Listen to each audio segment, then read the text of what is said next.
Have you ever wondered what turns a hero into a villain? Today, we're diving deep into the story of Maleficent, the fairy whose name became a curse, and uncovering the truth behind one of Disney's most iconic villains. This isn't just a recap, it's a journey into a world of magic, betrayal, and a love so powerful it redefines everything we thought we knew. Before she was a villain, Maleficent was the protector of a magical kingdom the humans were too afraid to understand. The Moors, a realm bursting with life and wonder, was her home. She was a powerful fairy, with magnificent wings that carried her high above the clouds. She wasn't just a resident. She was its guardian, its heart. The Moors lived in harmony, separate from the greedy, fearful human kingdom next door. As a young fairy, Maleficent was curious and kind. It was this curiosity that led her to meet a young human boy named Stefan. They formed an unlikely friendship, a bond that seemed to bridge the gap between their two worlds. On her 16th birthday, Stefan gave her a gift he called True Love's Kiss. For a moment, it felt like peace was possible, that magic and humanity could coexist. But as they grew older, Stefan's ambition grew stronger than his heart. He was drawn back to the world of men, leaving Maleficent to wonder if their connection was ever real. The king of the humans, driven by a lifelong desire to conquer the Moors, launched a massive attack. Maleficent, now a formidable guardian, rose to defend her home. She single-handedly defeated the king's army, leaving him humiliated and fatally wounded. On his deathbed, the king made a promise. Whoever could defeat Maleficent would become his successor and marry his daughter. This is where the story truly breaks. One choice, one night, and one stolen pair of wings turn a gentle guardian into the most feared fairy in the kingdom. Stefan, blinded by his lust for power, saw his opportunity. He returned to the Moors, not as a friend, but as a predator. He found Maleficent, rekindled their old bond, and lulled her into a false sense of security. As she slept, trusting the boy she once loved, he committed the ultimate betrayal. But he couldn't bring himself to kill her. Instead, he did something far worse.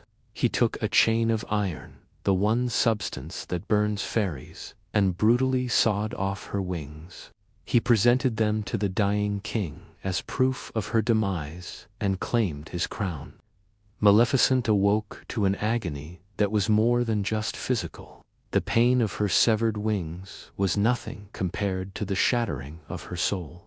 The person she had trusted most in the world had mutilated her, stolen a part of her very being, all for a throne. Her screams of anguish echoed through the moors, a sound of pure, unfiltered heartbreak.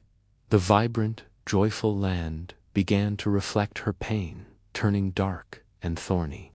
The cheerful guardian was gone, consumed by a grief so deep it turned to stone, and in her place, a queen of a different kind was born, fueled by a single burning desire: revenge. Years later, King Stefan and his queen celebrate the birth of their daughter, Aurora. And this is where Maleficent makes her grand, terrifying entrance. But she does unjust curse Aurora to sleep. She curses the king with the fear of the day that spell comes true. She walks into the grand hall, an uninvited specter of Stefan's past. The air grows cold, the joy evaporating. With a theatrical flourish, she bestows her gift upon the infant princess. On her 16th birthday, Aurora will prick her finger on the spindle of a spinning wheel and fall into a sleep like death. But Maleficent adds a cruel twist, a sliver of false hope designed to torture Stefan. The curse can only be broken by true love's kiss. She chose this because she knows, from personal experience, that true love doesn't exist. It's the perfect revenge. It isn't just about punishing the child. It's about making Stefan live every single day for 16 years in suffocating dread, knowing that the happiness he stole from Maleficent will be ripped away from him, too. He becomes a paranoid tyrant, locking away every spinning wheel in the kingdom and sending his daughter away to be raised in secret by 3 bumbling pixies. His kingdom falls into disrepair as he descends into madness, haunted by the ghost of the fairy he destroyed. As Aurora grows up hidden in a cottage in the woods, Maleficent watches from the shadows, referring to the child as Beastie. But watching Aurora grow changes the game. Maleficent's loyal raven, Diavel, acts as her eyes and ears, reporting on the princess's life. At first, she scoffs at the child's innocence. Yet she finds herself intervening. When the pixies neglect the toddler, Maleficent subtly provides food. When a young Aurora wanders dangerously close to a cliff, Maleficent uses her magic to guide her back to safety. She protects the girl she cursed, an irony that isn't lost on her. One day, a curious young Aurora wanders into the moors and comes face to face with the fairy godmother she always sensed was watching over her. Instead of fear, Aurora shows only wonder and kindness. She sees the magic, not the monster. This unwavering innocence starts to chip away at the ice around Maleficent's heart. The girl Maleficent wanted to destroy becomes the one person who slowly heals the wounds she swore would never close. Maleficent tries to revoke the curse, but her own magic is too powerful. What is done cannot be undone. The dread of Aurora's 16th birthday now becomes a source of pain for Maleficent, not satisfaction. The fateful day arrives. Aurora learns the truth about her identity and the curse, and feeling betrayed by everyone, she runs to her father's castle. The curse, a living entity of Maleficent's past rage, lures her to a hidden room where a spinning wheel magically assembles itself. She pricks her finger and falls into an enchanted sleep. The pixies, desperate, find Prince Philip, a boy Aurora briefly met in the woods, and convince him he's her true love. They guide him to the castle to break the spell. Maleficent, believing for a moment that this might be the answer, even helps clear a path for him. Philip enters the chamber and gives Aurora a kiss, and nothing happens. The moment is awkward, empty, and devastating. When every prince fails, the movie asks a brutal question. What if true love isn't romantic at all? The fairy who declared true love a lie is forced to confront what it might actually be. Overcome with guilt and regret, Maleficent stands over the sleeping Aurora and apologizes. She confesses her failure and promises to watch over her. Then, driven by a profound affection she can no longer deny, she gently kisses Aurora's forehead. It's a kiss of pure, unconditional, parental love. And with that, Aurora awakens. The true love that broke the curse wasn't from a prince she just met. It came from the very person who cast it.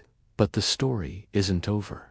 As they try to leave, they're ambushed. Stefan, now completely consumed by his hatred, traps Maleficent in an iron net. He knows he can't defeat her in a fair fight. As his guards close in, Maleficent uses her remaining strength to transform her raven, Diavel, into a fearsome dragon to fight them off. But she is still weakened, cornered by soldiers with iron shields. It seems like the end.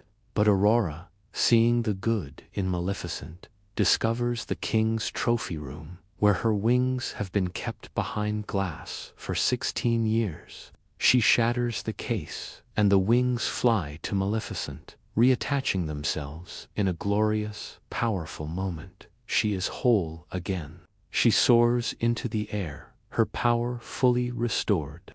She could destroy Stefan and his entire castle, but she doesn't. She chooses mercy. But Stefan, unable to let go of his hate, attacks her one last time, dragging them both off the castle tower. Maleficent lets him go, and he falls to his demise, a victim of his own obsession. In the end, the most feared creature in the kingdom becomes the only one willing to die to protect the girl she once cursed. With Stefan gone, the two kingdoms are finally united. Maleficent, her heart healed and her darkness lifted, crowns Aurora as the queen of both the human and magical realms, a bridge between two worlds. The moors bloom again, more vibrant than ever, reflecting the joy of their returned protector. Maleficent, no longer a villain of a twisted fairy tale, soars freely above the United Kingdom, a true guardian once more. She found her happy ending, not in revenge, but in forgiveness and a love she never expected. And that's the real story of Maleficent, a powerful reminder that the villains we fear are often just heroes with a story we have unheard yet. Thank you so much for watching. What do you think of Maleficent's journey? Let me know in the comments below. And if you enjoyed this deep dive, don't forget to like, subscribe, and hit that notification bell for more story recaps. Until next time.